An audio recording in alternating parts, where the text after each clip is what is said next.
Hey, this is Joe Bakhmoutski. I'm the creator of Simplify Cancer.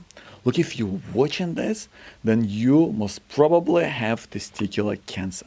Maybe you went to see a doctor who sent you for an ultrasound, and then you ended up at the urologist and you've been diagnosed with testicular cancer. Maybe you've already had your testicle removed and did a CT scan.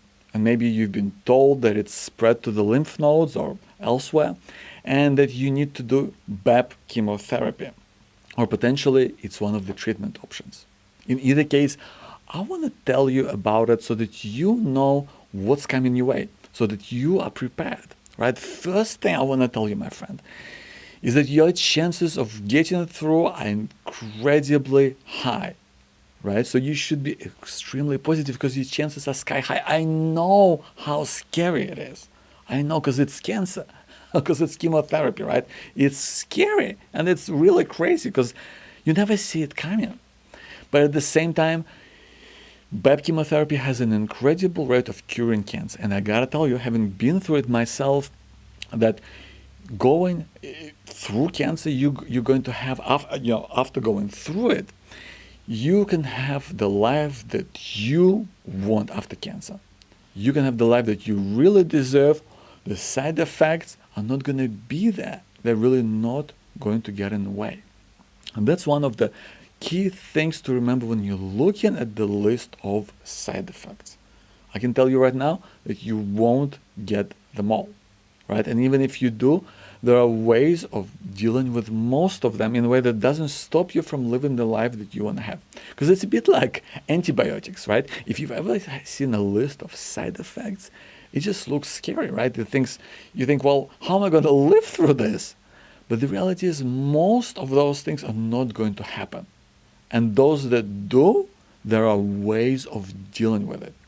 Like, for example, with nausea, there's some great medicines that can help you to deal with it, right? So there are different ways of dealing with nausea and with many of the other side effects, right? So one thing that you are going to have to do before you start chemotherapy is to put sperm away for storage. I highly recommend it. I hope your oncologist recommends it, even if you're not considering to have children right now.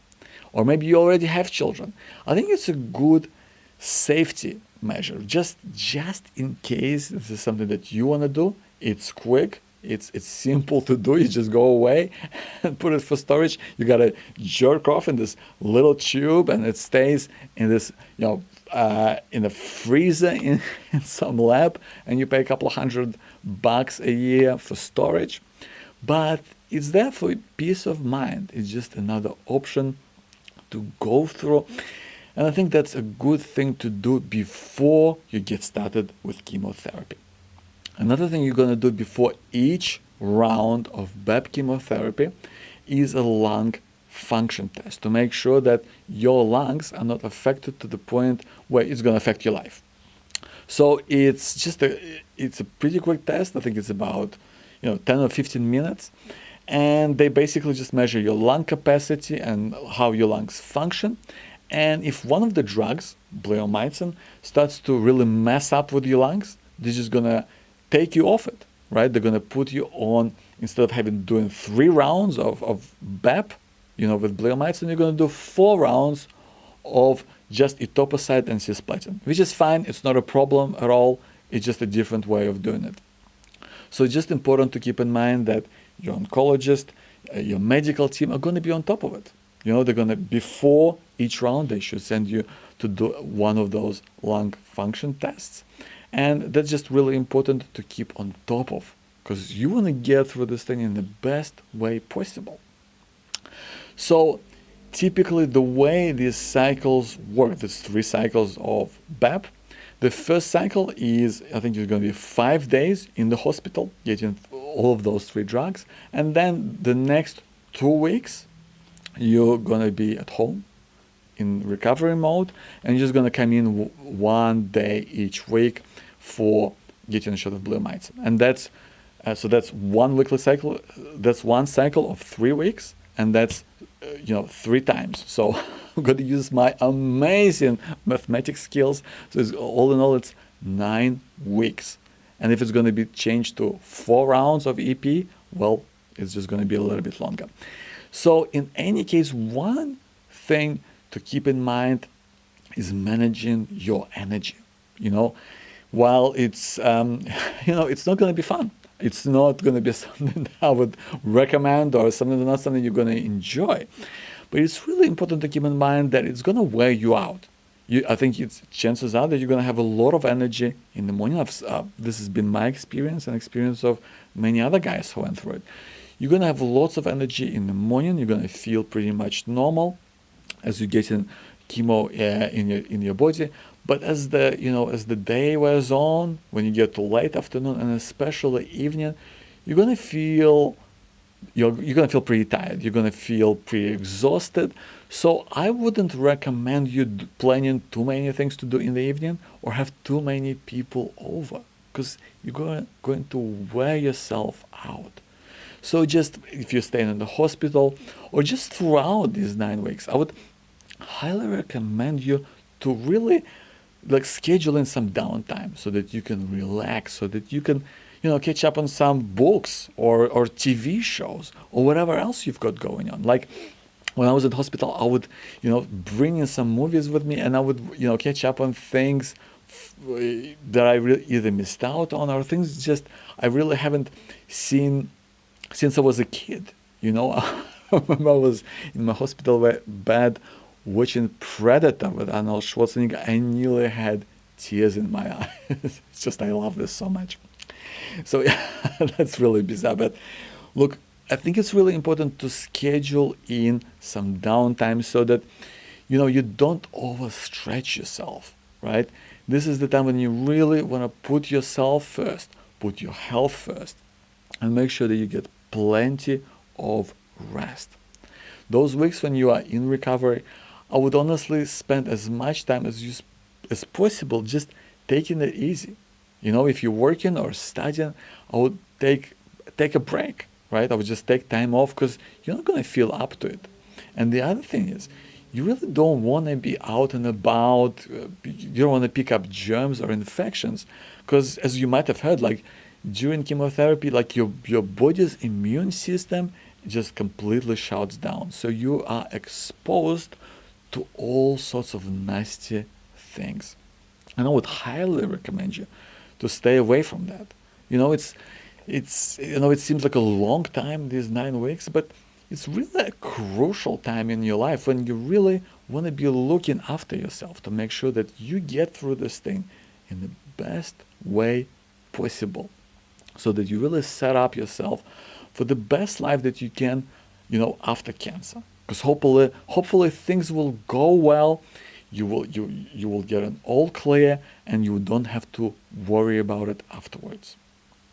Now, of course, the big thing on your mind is, well, how do I know that the cancer is actually gone? So when your treatment is finished, typically 4 to 6 weeks afterwards, you're going to have a CT scan, and that's going to basically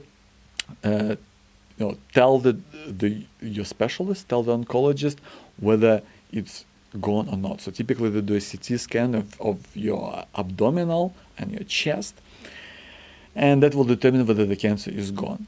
So I know it's not a fun time, right? Because you're worried about it, you don't know what might happen, you don't know how things are going to turn out. But your chances are incredibly high.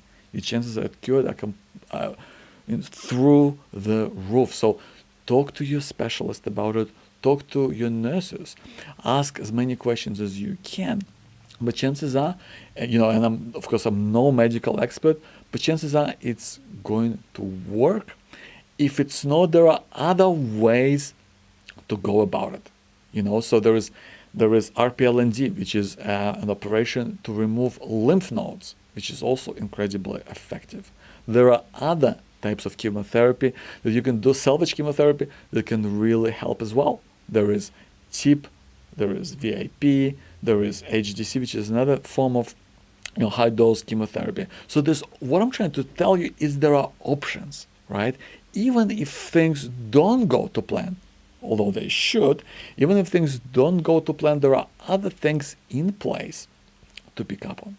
I would highly recommend to you to really, whenever you have any questions or worries throughout treatment, and you will, that is inevitable. I gotta tell you, we all have those questions. So to stop those things from eating away at you and really getting in the way of how you feel, whether that's pain or ache or some sort of side effect or anything that might concern you at all, just reach out to your medical team. That's your oncologist, your nurses at the hospital, your family doctor. Get in touch and ask as many questions as you possibly can. Talk to your oncologist. What are some of the other ways for getting in touch in between appointments or in between the times when they see you in the hospital? Is there an email or a phone number you can get in touch with them and ask? I was really lucky that at my hospital, the nurses gave me the phone number for the oncology ward. So when I was staying at home and I wasn't feeling it, I was able to call up and ask.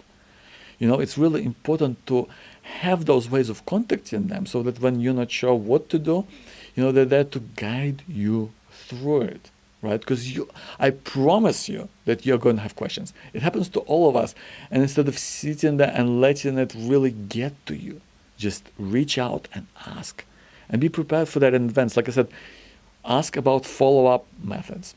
Ask about other ways of getting in touch so that you know what to do and how to clear up any questions or potential challenges or pitfalls that you might have. So, like I said, I'm not a doctor, and this is definitely not medical advice, but this is one of the best treatments for any cancer. So your chances of getting through, my friend, are through the roof, right? I've prepared for you some additional things to check out, some things that I believe are going to help you throughout treatment. If you go to simplifytc.com, that's simplifytc.com, I'm going to give you a whole bunch of cool things to help you through it. So the first thing is I'm going to give you like this one-page graphical overview of the treatment path for testicular cancer. It's just really easy to see. It's all graphical. It's all different colors. It's just a simple PDF that you can either look at yourself or take someone through it. Your friend, your partner, your family, your coworkers. It can kind of explain how it works and what can possibly happen along the way. The other thing is that I think can be incredibly helpful is the first visit oncologist checklist. This is again one-page simple PDF with the key questions you should be asking your oncologist, and there's room to write answers. Because trust me, there's so much going on, and it's easy to forget or miss out on the things that are really important to you that you want to know about. So that's all going to be there. The other thing is I'm going to have email templates that if you want to talk to your friends or family or your customers or people you work with, if you want to tell them about cancer or how things are going along with your treatment, these are some of the things that either I've sent or I wish I have sent some of those email templates that you can use as is, just copy and paste and put in your name, or you can just use it as a starting point for inspiration. Because I think it's really important to tell your people so that they end up supporting you on your terms.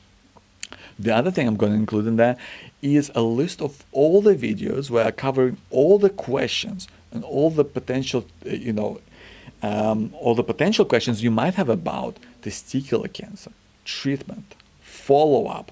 What do you do afterwards? How do you prepare for things? What can you expect along the way? So I'm going to put a series of topics, and I'm going to include a PDF with all the links to look at the videos online, to download those videos if you want to save them and look at them later. All the audio copies, I'm going to put it all in there, right? So it's all there on simplifytc.com. I think I've put in all of this information because I want to share that with you. I'm really excited because, to be honest, I wish I had access to any of this, right? And it's completely free for you, my friend.